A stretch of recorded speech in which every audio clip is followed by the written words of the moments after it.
Good morning. Computer architecture paper में आज हम लोग पढ़ेंगे रोम या रीड ऑनली मेमोरी के बारे में। Read only memory, it is a special type of memory which can only be read and contents of which are not lost even when the computer is switched off। रोम भी computer के अंदर एक memory होता है जिसके अंदर जो content है उसको हम सिर्फ पढ़ सकते हैं और उसको हम बदल नहीं सकते, चेंज नहीं कर सकते हैं। उसका इस्तेमाल कंप्यूटर करता है और जो रोम के अंदर जो भी डाटा है तो कंप्यूटर के स्विच ऑफ होने के बाद भी वो डाटा इरेज नहीं होता है। स्विच ऑफ होने के बाद भी वो डाटा उसके अंदर रहता है। It typically contains manufacturers instructions.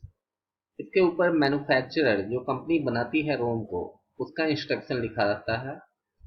Among other things, ROM also stores an initial program called the bootstrap loader, whose function is to start the computer software operating once the power is turned on। जैसे ही हम computer को on करते हैं तो computer का रोम जो है तो उसके अंदर बूट स्ट्रैप लोडर होता है जिसमें इनिशियल प्रोग्राम स्टोर होता है। और इसको हम कह सकते हैं कि जैसे जो बूटिंग प्रोसेस होता है वो बूट स्ट्रैप लोडर के थ्रू ही होता है।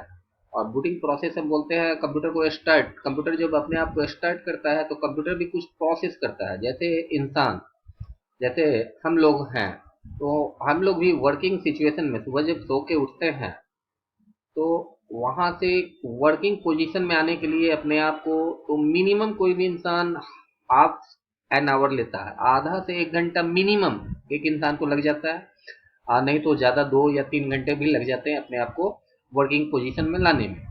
तो जैसे हम सुबह उठते हैं, ब्रश करते हैं, बाथरूम जाते हैं, नहाते हैं, नाश्ता करते हैं, कपड़ा पहनते हैं और उसके बाद फिर हम वर्क के लिए रेडी होते हैं। तो उसी तरह कंप्यूटर में है।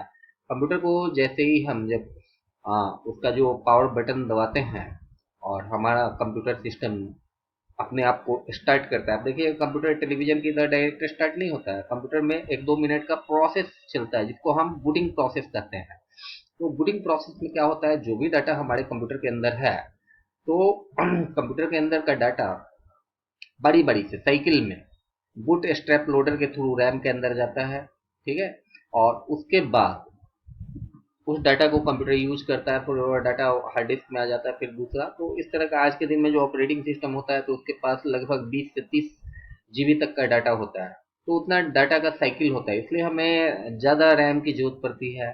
और रोम हाँ, रोम के अंदर ही बूट स्ट्रैप लोडर होता है। तो हम कह सकते हैं कि रोम की मदद से ही हमारा कंप्यूटर स्टार्ट होता है, बूटिंग प्रोसेस चलता है। Read only memories can be manufactured program और user program. Read only memory manufactured भी होता है और यूजर के द्वारा भी प्रोग्राम किया जा सकता है। While manufacturer programmed roams have data burned into the circuit.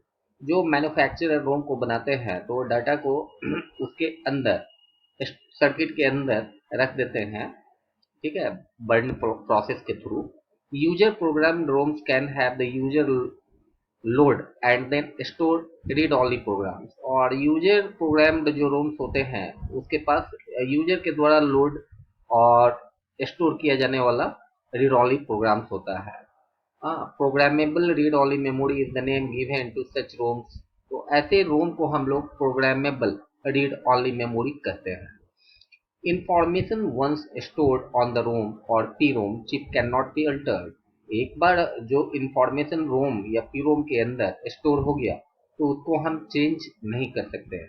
However, another type of memory called EPROM allows a user to erase the information stored on the chip and reprogram it with the new information। जबकि दूसरा जो रोम होता है erasable programmable read only memory, तो उसके अंदर के information को हम रिप्रोग्राम करके चेंज कर सकते हैं, उसके अंदर नया इंफॉर्मेशन लोड कर सकते हैं। और तीसरे कैटेगरी का जो होता है electrically erasable programmable read only memory. हाँ, और उसके बाद होता है अल्ट्रा वायलेट ईपी रोम भी होता है, erasable programmable read only memory. हाँ, तो ये सब रोम के टाइप्स होते हैं। और इसके बाद हम लोग पढ़ेंगे सेकेंडरी मेमोरी के बारे में। हाँ, स्टोरेज वर्सेस मेमोरी, स्टोरेज और मेमोरी में क्या डिफरेंस है। RAM is volatile memory having limited storage capacity. हम जानते हैं कि रैम एक वोलेटाइल मेमोरी है जो टेम्पोरली डाटा को स्टोर करता है, उसके पास लिमिटेड स्टोरेज कैपेसिटी होता है। Secondary auxiliary storage is other than the RAM.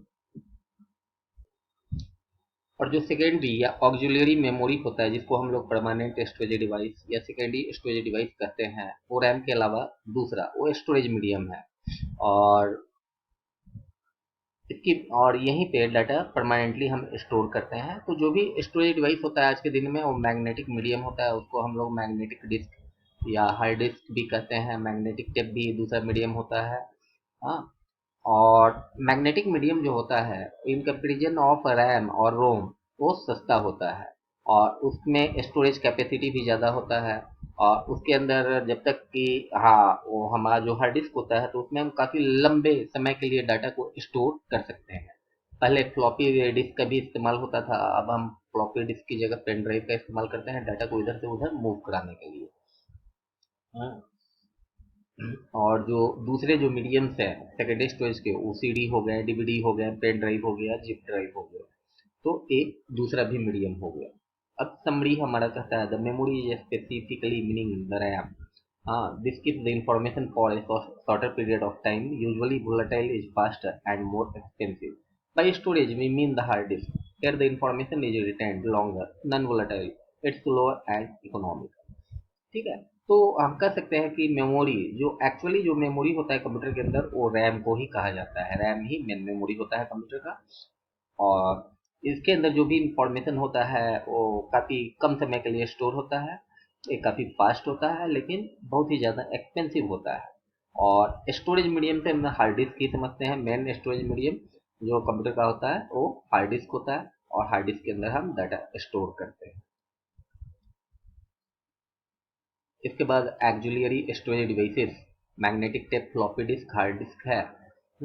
तो मैग्नेटिक डिस्क हार्ड डिस्क को कहते हैं जिसके अंदर हम आज के दिन में मार्केट में इजिली अवेलेबल है, 1 टेराबाइट तक डाटा हम स्टोर कर सकते हैं। तो 1 टेराबाइट भी कोई छोटा मोटा स्पेस नहीं है, उसमें काफ़ी ज़्यादा हम स्टोर कर सकते हैं। और more than one hard disk भी हम एक कंप्यूटर के अंदर लगा सकते हैं। ठीक है। फ्लॉपी डिस्क पहले चलता था जिसमें मैग्नेटिक टेप का गोल्ड डिस्क बना होता था। मैग्नेटिक टेप काफ़ी सॉफ्ट था, लेकिन फ्लॉपी डिस्क में डिमेरिट था कि जब इसके अंदर जैसे ही कोई डस्ट पार्टिकल चला गया और या नहीं तो एयर के कांटेक्ट में आ गया जब हमारा फ्लॉपी डिस्क, तो काफ़ी जल्दी इसमें का डाटा करप्ट हो जाता था। तो और बहुत जल्दी ये खराब होता था, तो इसलिए इसका यूज लोगों ने कम कर दिया। तो फ्लॉपी डिस्क को रिप्लेस किया गया सीडी से।